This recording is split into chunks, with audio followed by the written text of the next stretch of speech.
Alright, Mr. Kane, for the record, I will introduce myself. I'm First Constable Harrison Guzman with the Victorian Police. Reason why I'm down here is interviewing you about the suspect earlier in the Mr. John Ron in the military vehicle. For the record, can you state your name and occupation, please? Yes, certainly. My name is Jax Kane. I'm a current member of the DOA motorcycle club and an apprentice mechanic at Elite Autosports. Awesome. You want to run me through with your stories or prior dealing with Mr. John Ron, please? Yeah, sure. So my understanding responding of the situation is priority he two to called me possible on my disturbance mobile phone and said, "Hey," I'm on like, route "Yep, what's up?" 68. He goes, "This isn't an elite thing, but I have an army truck for sale if you want to buy it." I'm like, "Oh, okay. What's the That's on story with that?" 222, code He 5. says, "Oh, well, we're getting rid of some stock at the army base, and I grabbed a couple of trucks and I'm selling them to people." I'm like, "Oh, okay, no worries." So my understanding is that he got my phone number from an ad that I placed on the city notice board saying that Elite Autosports was open for business and that I was a mechanic here with my phone number.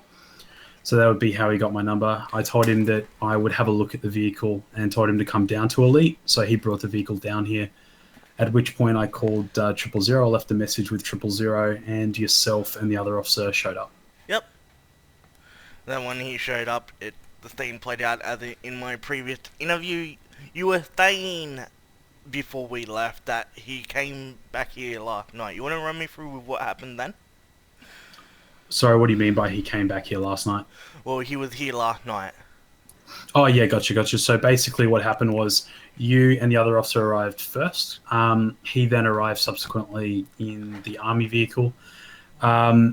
I was fixing up a guy's car down here, but as soon as I was finished, I came outside and identified myself as the person who called 000. Yep, I can agree with that, yep.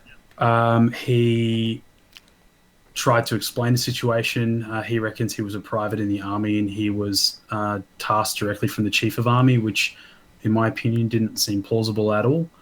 To which point yourself and the other officer were placing him under arrest for possession of the government vehicle, impersonating a government official, at which point he tried to get into the car and depart, but you managed to tase him before he managed to get into the vehicle while he was standing still.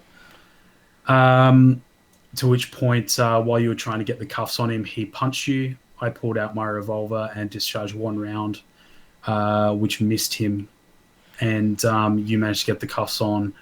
And I believe there was a second tase there while he was being uncompliant. Yep. Alright, thank you, Mr. Kane. I won't take up any more of your time. Thank you for the interview.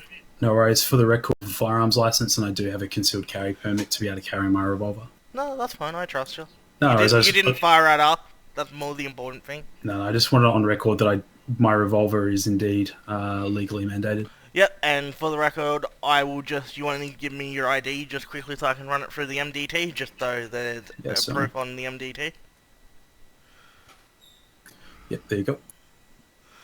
So no, Mr. Jax Kane has given me his ID. I'm running it through the MDT system now on my phone. So I need to go renew my license.